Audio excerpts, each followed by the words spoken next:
Saudi আরবের জেদ্দায় পৌঁছেছে চলতি বছরের প্রথম হজ ফ্লাইট। সকাল 11:30টায় 419 যাত্রী নিয়ে জেদ্দার বাতরা আব্দুল আজিজ বিমানবন্দরে পৌঁছায় ফ্লাইটটি। এ সময় হজ যাত্রীদের স্বাগত জানান সৌদি আরবে নিযুক্ত বাংলাদেশের রাষ্ট্রদূত ডক্টর মোহাম্মদ জাভেদ পাটোয়ারি। স্বাগত জানান সৌদি ধর্ম মন্ত্রণালয়ের ডেপুটি মিনিস্টার আয়েত আল খোয়ামি।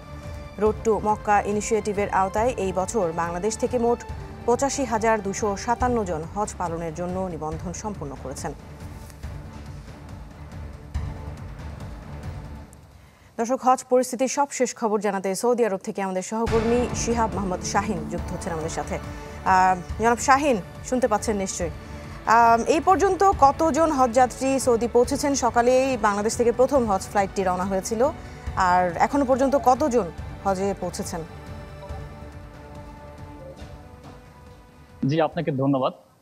যেমনটা আপনি বলছিলেন, বাংলাদেশে হাজিদেরকে নিয়ে বাংলাদেশ বিমানের প্রথম ফ্লাইট সৌদি আরবের জেদ্দার স্থানীয় সময় সকাল 11:30টায় এসে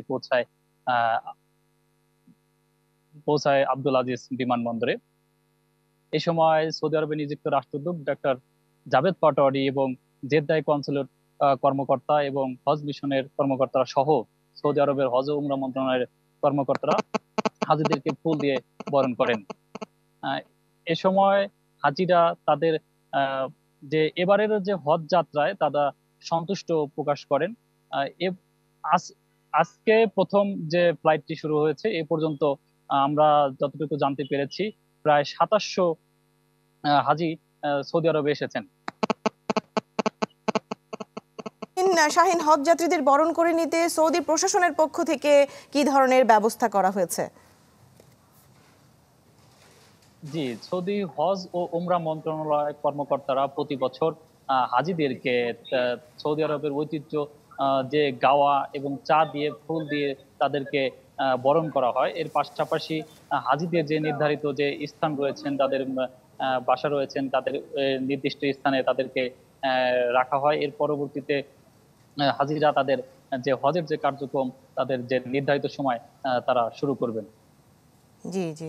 আর এছাড়াও এইভাবে যতদিন এই বছরে যারা যারা যাচ্ছেন হাজিদের উদ্দেশ্যে হজ মন্ত্রণালয় থেকে কি কোনো বার্তা দেওয়া হয়েছে কিনা?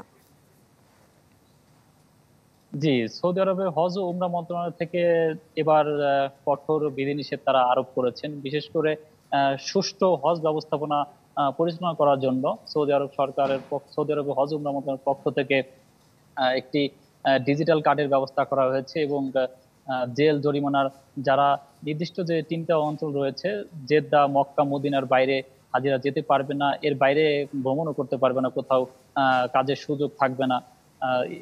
পরবর্তীতে যদি হাজিদেরকে পুনরায় অন্য অন্য অঞ্চলে পাওয়া যায়, তাদেরকে দেশে প্রেরণ করা হবে এবং তাদেরকে জেল ও জরিমানা করা হবে। জি, শিহাব মোহাম্মদ শাহিন, আপনাকে অনেক ধন্যবাদ আমাদের সাথে যুক্ত হওয়ার জন্য। পরবর্তী আপডেটের জন্য আমরা ফিরবো অবশ্যই আপনার কাছে।